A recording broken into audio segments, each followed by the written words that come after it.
ಜೈ ಶ್ರೀರಾಮ್, ಜೈ ಆಂಜನೇಯ. ಎಲ್ಲರಿಗೂ ನಮಸ್ಕಾರ. ಇಂದಿನ ಸಂಚಿಕೆಗೆ ನಿಮ್ಮೆಲ್ಲರಿಗೂ ಪ್ರೀತಿಯ ಆತ್ಮೀಯ ಸ್ವಾಗತ. ನಾನು ನಿಮ್ಮ ಮೀನಾಕ್ಷಿ ಶೆಟ್ಟಿಯನ್.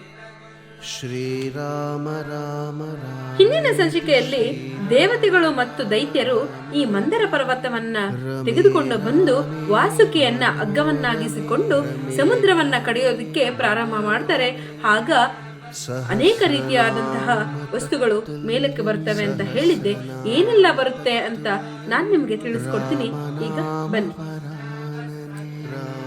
ಈ ಸಮುದ್ರ ಮಂಥನದ ಸಮಯದಲ್ಲಿ ಈ ಮಂದರ ಪರ್ವತ ಮುಳುಗಡೆಯಾಗೋದಿಕ್ಕೆ ಪ್ರಾರಂಭ ಮಾಡಿದಾಗ ವಿಷ್ಣುವಿನ ಸಹಾಯದಿಂದ ದೇವತೆಗಳು ಮತ್ತೆ ಮಂದರ ಪರ್ವತವನ್ನ ಅಂದ್ರೆ ಸಮುದ್ರ ಮಂಥನವನ್ನ ಆರಂಭ ಮಾಡ್ತಾರೆ.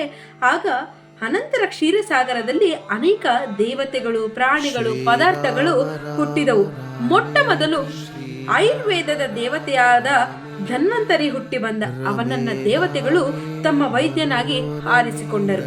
ಅನಂತರ ಒಂದು ರಸ ಹುಟ್ಟಿತು. ಆ ರಸದಿಂದ ಸಹಸ್ರಾರು ಸ್ತ್ರೀಯರು, ಸುಂದರ ಸ್ತ್ರೀಯರು ಜನಿಸಿದರು. ಅಪ್ಸು ಎಂದರೆ ಹಾಲಿನ ರೂಪದ ನೀರು. ಆ ಅಪ್ಸುವಿನ ರಸದಿಂದ ಹುಟ್ಟಿದ್ದರಿಂದ ಅವರು ಅಪ್ಸರೆಯರೆಂದು ಪ್ರಸಿದ್ಧರಾದರು. ಅನಂತರ ವರುಣನ ಕನ್ಯೆಯಾಗಿ ವಾರುಣಿ ಎಂದು ಪ್ರಸಿದ್ಧಳಾದ ಸುರಾದಿ ದೇವತೆಯು ಜನಿಸಿದಳು. ದೈತ್ಯರು ಅವರನ್ನ ಸ್ವೀಕರಿಸಲಿಲ್ಲ. ಸುರದೇವತೆಯನ್ನು ತಿರಸ್ಕರಿಸಿದ್ದರಿಂದ ಅವರಿಗೆ ಅಸುರರು ಎಂದು ಹೆಸರು ಬಂತು. ದೇವತೆಗಳು ಅವಳನ್ನು ಸ್ವೀಕರಿಸಿದ್ದರಿಂದ ಅವರು ಸುರರಾದರು. ಅನಂತರ ಸಮುದ್ರದಲ್ಲಿ ಉಚ್ಚೇಶ್ರವಸ್ಸು ಎಂಬ ಅತ್ಯುತ್ತಮವಾದ ಕುದುರೆ ಹುಟ್ಟಿತು. ಅದನ್ನ ಇಂದ್ರನು ತನ್ನ ಪಟ್ಟದ ಕುದುರೆಯಾಗಿ ಇಟ್ಟುಕೊಂಡನು. ಇದಾದ ನಂತರ ಕೌಸ್ತುಭ ಎಂಬ ಶ್ರೇಷ್ಠವಾದ ರತ್ನವು ದೊರಕಿತು. ಅದನ್ನ ಮಹಾವಿಷ್ಣುವು ತನ್ನ ಎದೆಯಲ್ಲಿ ಧರಿಸಿದನು. ಕಟ್ಟ ಕಡೆಯಲ್ಲಿ ದಿವ್ಯವಾದ ಅಮೃತ ಹುಟ್ಟಿತು. ಆಗ ಅಮೃತಕ್ಕಾಗಿ ದೇವತೆಗಳು ಮತ್ತು ದೈತ್ಯರಿಗೂ ಭಾರಿ ಯುದ್ಧ ನಡೆಯಿತು. ಯುದ್ಧದಲ್ಲಿ ದೇವತೆಗಳು ದೈತ್ಯರನ್ನ ಸಂಪೂರ್ಣವಾಗಿ ಸೋಲಿಸಿ ಬಿಟ್ಟರು. ತಾವು ಅಮೃತವನ್ನ ಕುಡಿದು ಅಮರತ್ವವನ್ನ ಪಡೆದರು. ಶ್ರೀರಾಮ ರಾಮ. ದೇವತೆಗಳು ಈ ಅಮೃತವನ್ನ ಕುಡಿದು ಅಮರತ್ವವನ್ನ ಪಡೆದುಕೊಂತಾರೆ. ಇದಾದ ಮೇಲೆ ಇನ್ನು ಕತೆ ತುಂಬಾನೇ ಇದೆ. ಈ ಸಮುದ್ರ ಮಂಥನದ್ದು ಈ ರಾಮಾಯಣದಲ್ಲಿ ಸ್ವಲ್ಪ ಮಟ್ಟಿಗೆ ಮಾತ್ರ ಇದನ್ನ ತೋರಿಸ್ಕೊಟ್ಟಿದ್ದಾರೆ. ಈ ಒಂದು ಸಂಚಿಕೆಯ ಒಂದು ಸಾರಾಂಶವನ್ನ ನಾನು ನಿಮ್ಗೆ ಇನ್ನೂ ಹೆಚ್ಚಿನಾಗಿ ತಿಳಿಸ್ಕೊಡ್ತೀನಿ. ಬನ್ನಿ. ಏನಂದ್ರೆ ಕ್ಷೀರಸಾಗರದಲ್ಲಿ ಅನೇಕ ಪ್ರಾಣಿಗಳು, ಪಕ್ಷಿಗಳು ಮತ್ತೆ ಎಲ್ಲಾ ಪದಾರ್ಥಗಳು ಹುಟ್ಟುತ್ತವೆ. ಮೊಟ್ಟ ಮೊದಲ ಬಾರಿಗೆ ಈ ಆಯುರ್ವೇದಕ್ಕೆ ಆದಿದೇವತೆಯಾದಂತಹ ಧನ್ವಂತರಿ ಹುಟ್ಟಿ ಬರ್ತಾನೆ. ಆ ಧನ್ವಂತರಿಯನ್ನ ದೇವತೆಗಳು ತಮ್ಮ ವೈದ್ಯನಾಗಿ ಹಾರಿಸ್ಕೊಳ್ತಾರೆ. ಅದಾದ ನಂತರ ಒಂದು ರಸ ಹುಟ್ಟುತ್ತೆ. ಅದನ್ನ ಅಪ್ಸು ಅಂತ ಕರೀತಾರೆ. ಆ ರಸದಿಂದ ಸಹಸ್ರಾರು ಸುಂದರ ಸ್ತ್ರೀಯರು ಜನಿಸ್ತಾರೆ. ಅಪ್ಸು ಎಂದರೆ ಹಾಲಿನ ರೂಪದ ನೀರಷ್ಟೇ. ಈ ಅಪ್ಸುವಿನ ರಸದಿಂದ ಹುಟ್ಟಿದಂತಹ ಸ್ತ್ರೀಯರಿಗೆ ಅಪ್ಸರೆಯರು ಎಂದು ಪ್ರಸಿದ್ಧರಾಗ್ತಾರೆ. ಅದಾದ ನಂತರ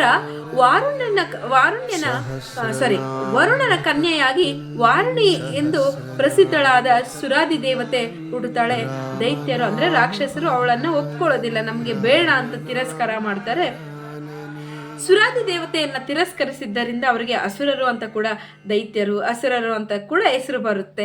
ಅದಾದ ನಂತರ ದೇವತೆಗಳು ಅವರನ್ನ ಅಂದ್ರೆ ಸುರಾದಿ ದೇವತೆಯನ್ನ ಸ್ವೀಕರಿಸಿದ್ದರಿಂದ ಅವರಿಗೆ ಸುರರು ಅಂತ ಹೆಸರು ಕೂಡ ಬರುತ್ತೆ. ಅದಾದ ನಂತರ ಸಮುದ್ರದಲ್ಲಿ ಉಚ್ಚೇಶ್ರವಸ್ಸು ಎಂಬ ಅತ್ಯುತ್ತಮವಾದ ಕುದುರೆ ಹುಟ್ಟುತ್ತೆ. ಅದನ್ನ ಇಂದ್ರನು ತನ್ನ ಪಟ್ಟದ ಕುದುರೆಯಾಗಿ ಇಟ್ಕೊಂತಾನೆ. ಇದಾದ ನಂತರ ಕೌಸ್ತುಭ ಎಂಬ ಶ್ರೇಷ್ಠವಾದ ರತ್ನ ಬರುತ್ತೆ. ಆ ರತ್ನವನ್ನ ಮಹಾವಿಷ್ಣುವು ತನ್ನ ಎದೆಯಲ್ಲಿ ಧರಿಸಿಕೊಳ್ತಾನೆ. ಇದಾದ ಕೊನೆಯಲ್ಲಿ ಕಟ್ಟ ಕಡೆಯದಾಗಿ ಅಮೃತ ಹುಟ್ಟುತ್ತೆ. ಆ ಅಮೃತಕ್ಕಾಗಿ ಕಾಯ್ತಾ ಇರತಕ್ಕಂತ ದೇವತೆಗಳು ಮತ್ತು ರಾಕ್ಷಸರು ಇಬ್ಬರು ಕೂಡ ಭಯಂಕರವಾದ ಒಂದು ಘೋರವಾದ ಯುದ್ಧವನ್ನ ನಡೆಸ್ತಾರೆ. ಆ ಯುದ್ಧದಲ್ಲಿ ದೇವತೆಗಳಿಗೆ ಜಯ ಸಿಗುತ್ತೆ.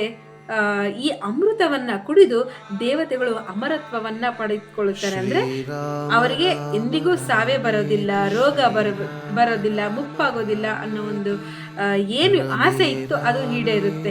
ಇದಾದ ನಂತರ ಏನಾಯ್ತು ಅನ್ನೋದ್ರ ಬಗ್ಗೆ ನಾನು ನಿಮ್ಗೆ ಮುಂದಿನ ಸಂಚಿಕೆಯಲ್ಲಿ ತಿಳಿಸ್ಕೊಡ್ತೀನಿ.